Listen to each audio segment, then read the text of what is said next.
ایک تو مجھے آج یہ بتائیے کہ how important is diplomacy for Pakistan right now. India بھی اپنی ٹیمیں روانہ کر رہا ہے. ہمارے نائب وزیر اعظم اس وقت چائنا میں ہیں. بلاول بھٹو زرداری صاحب کو الگ ذمہ داریاں دے دی گئی ہیں. اپوزیشن کا یہ کہنا ہے, سینٹ کے اندر شبلی فراز صاحب کہتے ہیں کہ پی ٹی آئی کے ایک بھی رکن کو کسی کمیٹی میں شامل نہیں کیا گیا. آپ کی نظر میں کاظمی صاحب اس وقت پاکستان کے لیے ڈپلومیسی کتنی ضروری ہے, اور کیا ٹارگٹس اچیو کیے جائیں گے اس ڈپلومیسی سے رائٹ ناؤ؟ کوثر کاظمی صاحب. بسم اللہ الرحمن الرحیم. رب صلی علی محمد وآل محمد. جدوئی صاحب, آپ نے سب سے پہلے مجھے بڑا مزہ آیا کہ آپ نے کہا جی نائجیریا جیسے ملک نے IMF کو خیروات کہہ دیا. تو میں یہاں پہ اپنی قیادت کا حوالہ دینا چاہوں گا کہ میاں نواز شریف کی قیادت میں ہم یہ کام کر چکے ہیں ماضی میں. بدقسمتی سے اگر اس وقت وہ جو ملک ایک رائٹ ٹریک پہ تھا, وہاں پہ ایک پاناما جیسے ڈرامے کو لا کے ایک تجربہ کیا گیا نہ ہوتا, تو آج ہم IMF کے چنگل سے آزاد ہو چکے ہوتے مکمل طور پر. تو اس میں کوئی شک نہیں ہے, یہ جو کام آج نائجیریا نے کیا یہ پاکستان پہلے کر چکا ہے. بھارتی جو مودی رجیم ہے اس کے حوالے سے میں یہ آپ کو کہوں گا کہ زبردست موقع ہے اس وقت کہ دنیا کے سامنے جو بھارتی دہشت گردی ہے اس کے چہرے سے نقاب اتارا جا سکتا ہے. آپ کینیڈا کے اندر ہردیپ سنگھ جو تھے ان کا قتل تھا, اس کے بعد 6 ان کے سفارتی لوگوں کو وہاں سے نکالا گیا تھا. ان کے وہاں پہ پارلیمان کے اندر ایک پارلیمانی انکوائری کی صورت میں بھارتی جو ایک سازش تھی قتل کی, جس میں انہوں نے ایک بے گناہ کینیڈین شہری کو مارا تھا, وہاں پہ وہ ڈسکس ہوا. دنیا جانتی ہے کہ بھارت دوسرے ممالک کے اندر اس طرح کی کارروائیاں گینگز کو ہائر کر کے, وہ رینٹ کلر جو معاملات ہوتے ہیں وہ اس کو استعمال کر کے یہ کام کرتا رہا. پھر وہاں پہ جو گرپتوت سنگھ پنو ہیں امریکہ کے اندر, وہاں پہ ان کی قتل کی سازش تو ناکام ہوئی, لیکن امریکن جو ادارے تھے انہوں نے بھارتی سازش کو پکڑا اور ان کو خبردار کیا. تو عالمی سطح پر بھارت جو پہلے بے نقاب ہو چکے ہیں, بڑا آسان ہے ہمارے لیے کہ جعفر ایکسپریس ہو, کلبوشن ہو, ان تمام کو بطور ثبوت پیش کر کے عالمی سطح پر بھارت کو دیوار کے ساتھ لگایا جائے. جو خود ایک جو سو کالڈ حملے ہوتے ہیں وہاں پہ ان کو سامنے رکھ کے پاکستان پہ الزام لگاتا ہے.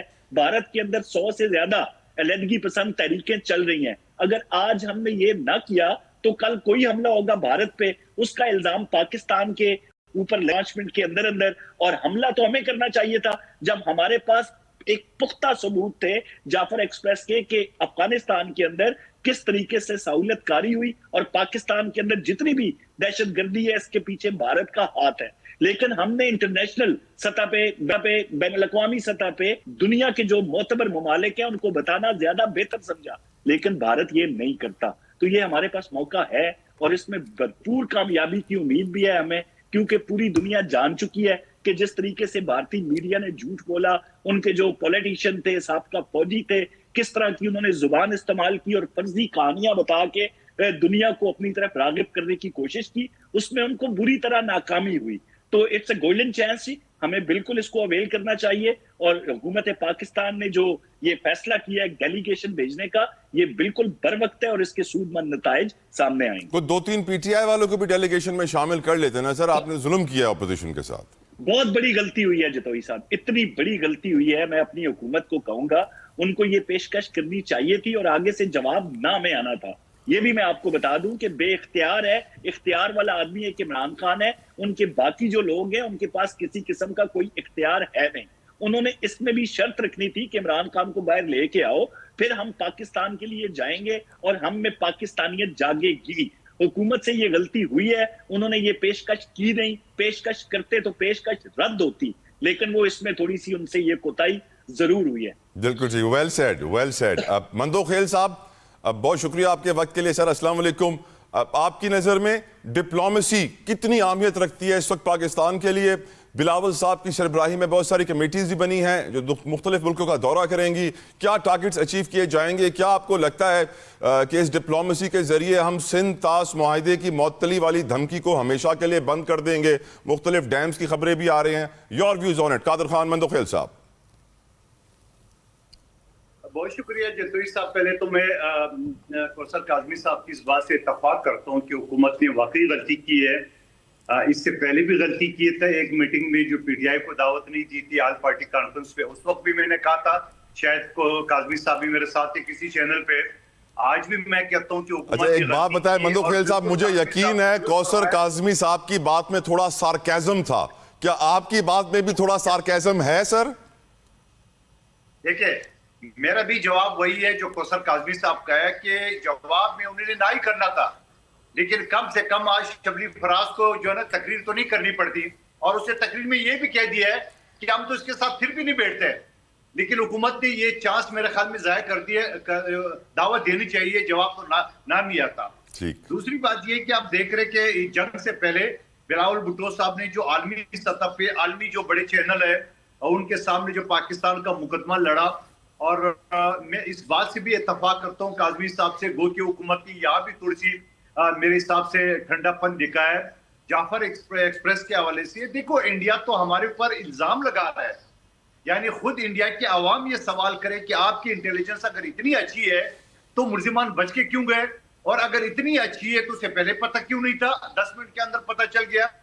دوسری بات یہ کہ ہمارے پاس تو ایک زندہ انسان کلبھوشن یادو کے نام پہ موجود ہے جو دہشت گردی میں ملوث تھا، اور شہریار جو سابق سیکرٹری خارجہ ہے اس نے کہا کہ ایک اور بھی جاسوس ہمارے پاس موجود ہے۔ تو میرے خیال میں پاکستان کے پاس بڑے شواہد موجود ہے، اور عالمی فورم میں بلاول صاحب کی قیادت پہ انشاءاللہ مجھے پوری یقین ہے کہ عالمی دنیا کو پوری طرح مطمئن کر دیں گے کہ یہ ہے انڈیا کا مسخ شدہ اور قاتل گجرات کا چہرہ۔ بالکل ٹھیک۔ احمد اویس صاحب، آپ کی نظر میں یہ ڈپلومیسی کامیاب ہو پائے گی؟ شبلی فراز تو کہہ رہے ہیں کیونکہ پی ٹی آئی کو شامل نہیں کیا اس لیے کامیاب نہیں ہوگی۔ How do you see the situation Ahmed Awais sahab? بسم اللہ الرحمن الرحیم۔ دیکھیے یہ ڈپلومیسی جو ہے اللہ کرے کہ کامیاب ہو، ہماری تو یہ دعا ہے کہ کیونکہ حالات اس قسم کے ہیں وہاں پہ یہ اس کی کامیابی انتہائی ضروری ہے، لیکن جس طرح کی ٹیم بنائی گئی ہے مجھے بہت کم امید ہے، کیونکہ اس میں کوئی ایسا ایکسپرٹ بھی نہیں ہے، اور پھر سب سے بڑی پارٹی کو اگنور کیا گیا ہے، اور آج شبلی فراز صاحب نے فلور آف دی ہاؤس کے اوپر یہ بات کی ہے، اور اس بات کا اندیا بھی دیا ہے کہ یہ ہمارے ٹیم میں سے کسی کو جو ہے نامزد بھی ٹیم میں کرنا چاہیے تھا کسی ممبر کو، تو اس کا مطلب تھا کہ وہ جانے کو تیار تھے ساتھ، لیکن یہ پتہ نہیں کس خوف میں مبتلا ہیں اور کیوں ایسا کرتے ہیں۔ تو اس لیے کوثر کاظمی صاحب کی یہ بات تو اچھی ہے کہ یہ ان کی بلنڈر انہوں نے کی ہے، اور لیکن ایسی تو خیر یہ تو بہت ان کے لحاظ سے تو اہل حکومت کے لحاظ سے تو شاید بہت چھوٹی سی یہ بلنڈر ہوگی، بہت بڑی بڑی بلنڈرز ہیں اپنی جگہ پر۔ اور دوسری بات یہ ہے کہ ابھی کاظمی صاحب نے ایک بات کی جو آئی ایم ایف کے حوالے سے بات کی تھی، اس کا جواب میں دے دوں کہ مجھے آج تک تو وہ کوئی سال یاد نہیں ہے کہ جب یہ کہا جائے کہ جی یہ آئی ایم ایف سے پاکستان کو پاک کر دیا گیا تھا، پھر نواز شریف صاحب نے تو میرے خیال میں پاکستان میں جتنی دولت انہوں نے کمائی ہے پاکستان کی ہسٹری میں کسی کوئی مثال نہیں ملتی۔